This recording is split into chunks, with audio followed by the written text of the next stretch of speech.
Hello everyone, my name is Julio Rivera, and today I'm with the great Alex Ruiz. How are you, Alex? Very good, Julio. And you? Great. Alex, for those of you who don't know him, if you're not into magic, because the truth is that he's a real star, he's been to the semifinals of Got Talent twice, once in Spain, with a golden pass from Risto Mejide, which is almost impossible, and also again in Chile, so it can't be a coincidence. There's something about him that draws attention. But it's not just that, he's a great reference in the world of mentalism and hypnosis, with hundreds of shows behind him, because he's been in magic since he was 5 years old. And I want to ask you, hey Alex, why mentalism over magic? Well, I think it was a decision I made in the face of everything people might think about mentalism not being for older people or similar. I took it because I thought it was what best suited my personality. I've always been a curious person. I've always liked mentalism since I was little. The thing is that a 5-year-old, 7-year-old, or 8-year-old doesn't understand mentalism. Sure, it doesn't fit, but they don't understand it and get it all either. So when I was mature enough, so to speak, at 22 years old, I decided to throw myself into the world of mentalism, and it was more for that reason than anything. It was a decision I made, because I felt that magic was stagnant and couldn't tell everything I wanted to, and yet mentalism did tell part of my curiosities, part of what moves me inside. So that's why I prefer to dedicate myself exclusively to mentalism and not to magic. And what does mentalism have for you that makes it special, right? How can it be different from a magic effect? I think that in the end, the big difference is the feeling that the audience has of veracity, that what we are doing is real. And that it is not that a card changes and you see here and think that he has cheated. No. People think that what we do is real. And that, I think, is the biggest difference that exists between magic and mentalism. But it is realism, right? Sometimes something that is very complicated, but that ends up being possible, can impact you more than something completely impossible. Because if you avoid something, it is impossible. It is powers that you know that in the end there is a trap, it surprises you, that amazement is generated, that illusion. But in the end, deep down you think, it can't be that he is levitating an object because then he would be a superhero.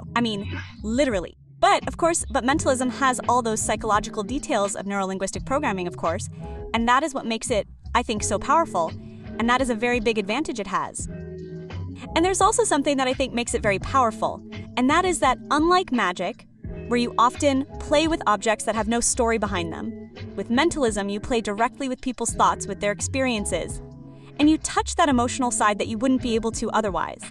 It's true that a card doesn't represent anything to you. It could be any object, but a loved one, a friend, an experience, a memory, of course, that's amazing. It's amazing, but of course, that can also have a bit of an impact on the way you do the effects.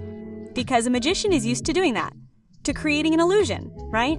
And it's something impossible, but you get into that role. But if you want to understand the idea that it's real, you have to take other aspects into account, right? Maybe it's a question of character, a question of, how you approach it.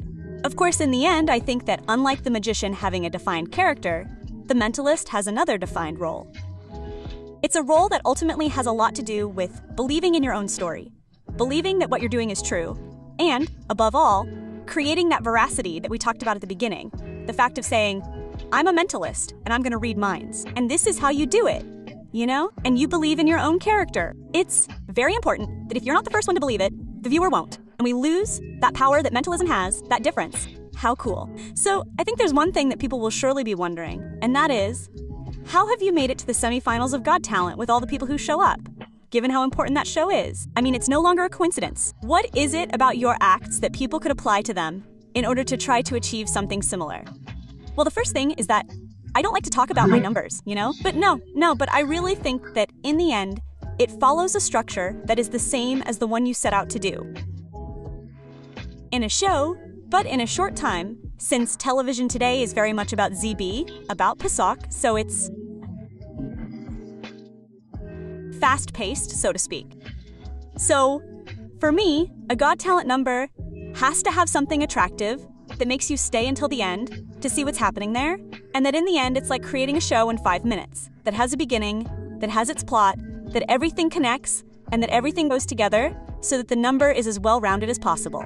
Of course. So it's also about capturing people's attention in some way that generates curiosity, right? That they want to keep it, right? That part of attention is important. In fact, that happens on social media and the entire world of content, television, that it's no longer just about doing something that's good, but that keeps them interested throughout, because otherwise they're just one click away from moving on. If a person goes to the theater, has paid for a ticket, and is willing to spend an hour with you, but on TV they do this and change the channel, and you leave, and you leave. It's clear that you have to take that into account and, in the end, compress it, right? And no. And I was gonna say something that I think is also important. The role that you take on in that program, the character that you present, has to be an entertaining character, something that draws attention. For example, in my case, my character is that I am a child genius, And I come here to tell you things that cross my mind. So I think that has a special hook, because there are people who can identify with it. The older ones say, let's see what this 22-year-old kid does. And that has a special force, so to speak. Okay? So for a show to get excited about, we have to try to compress it, to keep that attention, but of course, compressing a normal show. How do we make a normal show? What things should it do? Obviously, there are many things that could be said, but a couple of brushstrokes of some quick advice that people can apply. A quick tip that I can apply, I think that all show structures have to have a beginning, a powerful beginning, a middle part, and an end. That everything can be extrapolated like, say, a Godalin number to a television number, always taking into account the format that you want to do and how you want to compress it. In the end, I take the God talent numbers, as I want to do an act that is a show, but reduced. So to do a show, I follow the same rules. What happens is that I have more time to expand, I can put in more effects, I know where to put them structurally, and I think that is the big difference. But in the end, you are doing the same thing, just in a different format. Of course. And, well, when we started with mentalism and hypnosis, it is something that people immediately think, what hypnosis? But that is for real. I see you on social media all day sleeping. People, it is amazing. I mean, if you see it, go to sleep, and that falls apart. How do you explain to people that this really does exist? What is hypnosis all about? Hypnosis really exists for those who don't believe it. I'm sorry. I'm a witness, I've been hypnotized, and it's amazing. And I really do, And in the end, hypnosis is a state of suggestion, and I use it so that people understand it, obviously on a larger level, but I always use the same example. How many times or ever in your life have you not felt like going to school, and have you told your mother, my stomach hurts, and your stomach didn't hurt, but from repeating it so much and telling yourself that movie in your head so much, come noon, and you say, wow, my stomach does hurt a little. So hypnosis is the same thing, but taken to a higher level. It's based on a lot of psychology, on its management, and it's something that has been scientifically proven that I'm not making it up. So for those who don't believe, I'm sorry to tell you that hypnosis is true, and for those who do, well, the great thing about Alex is that he acts a lot. He's currently in Valencia, but hey, I'm sure you'll be able to find him at some point. You'll find his social media accounts down there, so you can follow him, a true genius.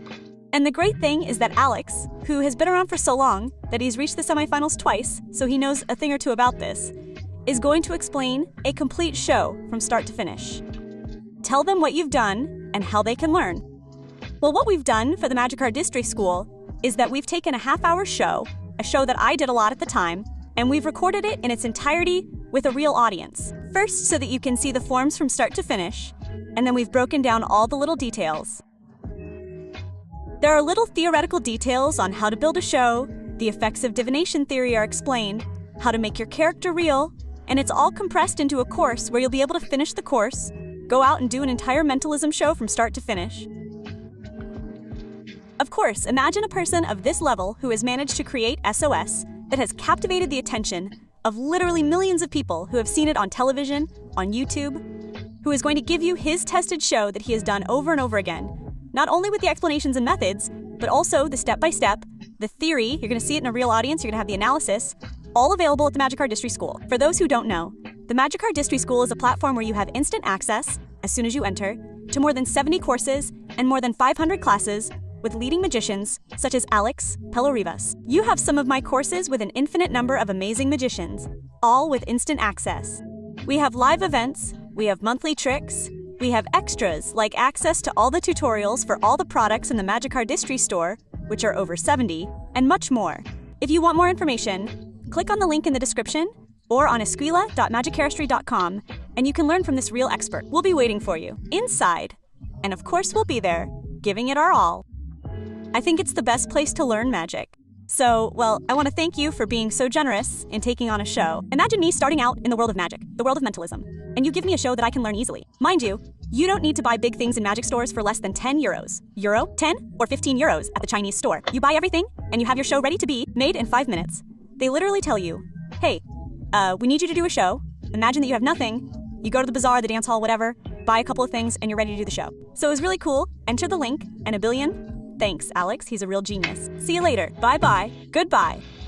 If you want to learn all these magic tricks that you just saw, They're explained in the Magic Card Disty School, in addition to 500 other magic classes, more than 70 courses, live events every month, an amazing community, and many more extras. So go right now to school.magicarthistory.com and sign up to learn magic as amazing as this. See you inside. Bye-bye.